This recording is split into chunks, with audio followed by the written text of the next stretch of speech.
அரேபியாவின் அகன்ற மணற்பரப்புகளில் ஒரு சுவையின் விதை விதைக்கப்பட்டது.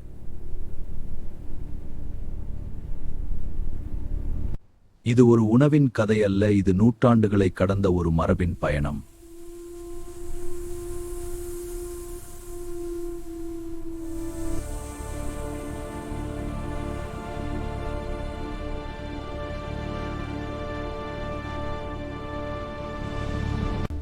ஏழாம் நூற்றாண்டு அரேபியா, கடினமான பாலைவன வாழ்க்கை.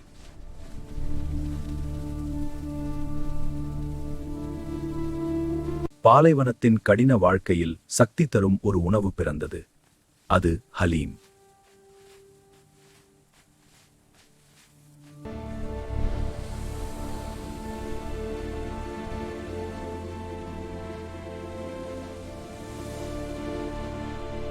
கற்களால் அரைக்கப்பட்ட கோதுமை, பருப்பு பொறுமையுடன் தயார் செய்யப்பட்டது.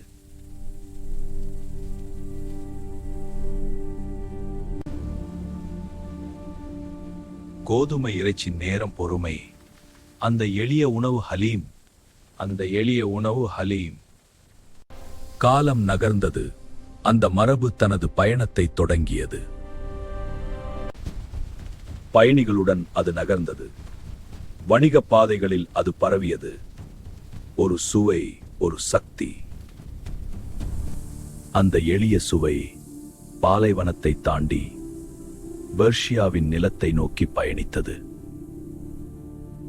பாலைவனத்தின் வெப்பத்தை தாண்டி மணல் புயல்களை கடந்து அந்த மரபு புதிய நிலத்தை நோக்கி நகர்ந்தது.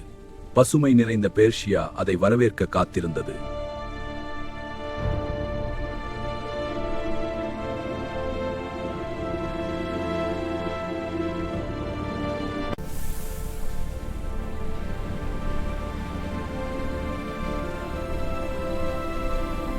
பத்தாம் நூற்றாண்டின் பெர்ஷியா.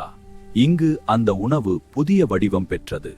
ஒன்றாக தட்டி கலக்கும் கைகளில் ஹலீம் ஒரு சமையல் கலையாக உயர்ந்தது. பெர்ஷியாவில் அது மேம்பட்டது. சாதாரண உணவு சமையல் கலையாக மாறியது.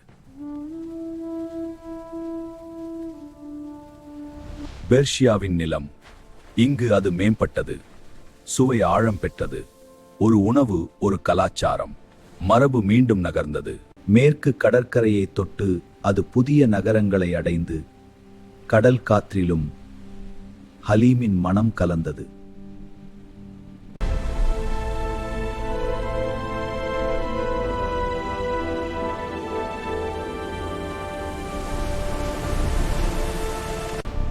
வர்த்தக பாதைகளின் வழியே அது கடல்களை கடந்தது.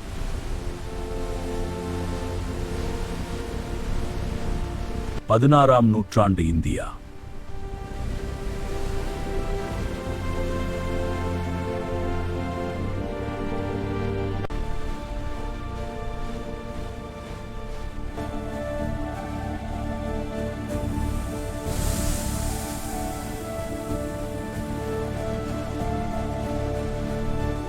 முகலாய பேரரசின் எழுச்சி.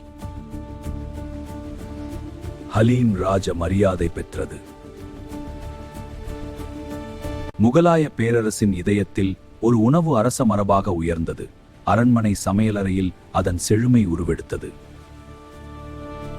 அரண்மனை சுவர்கள் தாண்டி அந்த மரபு மக்களிடம் பரவியது. அரச விருந்து இப்போது மக்களின் பாரம்பரியம். மணி நேரங்களின் பொறுமையில் அது மென்மையை பெற்றது.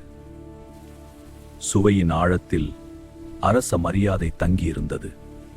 முகலாய அரண்மனையில் இருந்து அந்த மரபு தெற்கை நோக்கி பயணித்தது. டெக்கான் நிலப்பரப்பில் அது புதிய அடையாளம் பெற்றது. டெக்கான் நிலத்தின் மேல் அது தனது ஒளியை சிதறவிட்டது. பாறைகள் கூட அந்த வாசனையை உணர்ந்தன. ஹைதராபாத் ரமலானின் இரவுகளில் ஹலீம் ஒரு சின்னமாக மாறியது.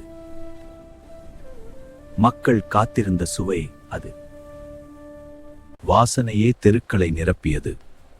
பொறுமையும் பக்தியும் சேர்ந்த உணவு ஹலீம் ரமலானின் இரவுகளை ஒளிரச் செய்தது. ஹைதராபாத்தின் இரவுகளில் பிறந்த புகழ் இந்தியாவின் பல நகரங்களை நோக்கி பயணித்தது. ஒரு சுவை நாடு, முழுவதும் பரவியது. மேற்கு கடற்கரையை அடைந்து மும்பை அதன் சுவையை ஏற்றுக்கொண்டது. புதிய நகரம், ஆனால் அதே பாரம்பரியம். வடக்கில் வரலாற்றின் இதயத்தில் டெல்லியும் அந்த மரபை தழுவியது. பேரரசின் நினைவுகள் மீண்டும் உயிர்ப்புத்தன. டெக்கான் நிலத்தில் அதன் புகழ் உயர்ந்தது. அங்கிருந்து அந்த மரபு தெற்கை நோக்கி நகர்ந்தது. இந்தியாவின் இதயத்தை கடந்த அது தமிழ்நாட்டை அடைந்தது. மதராஸின் பழமையான தெருக்களில் அந்த சுவை அமைதியாக நுழைந்தது. காலனித்துவ கட்டிடங்களின் நிழலில் கூட ஹலீம் தனது மரபை நிலைநிறுத்தியது. மதராஸின் கரையிலிருந்து ஹலீம் பயணித்தது. புதிய தலைமுறைகள், ஆனால் அதே சுவையின் மரபு.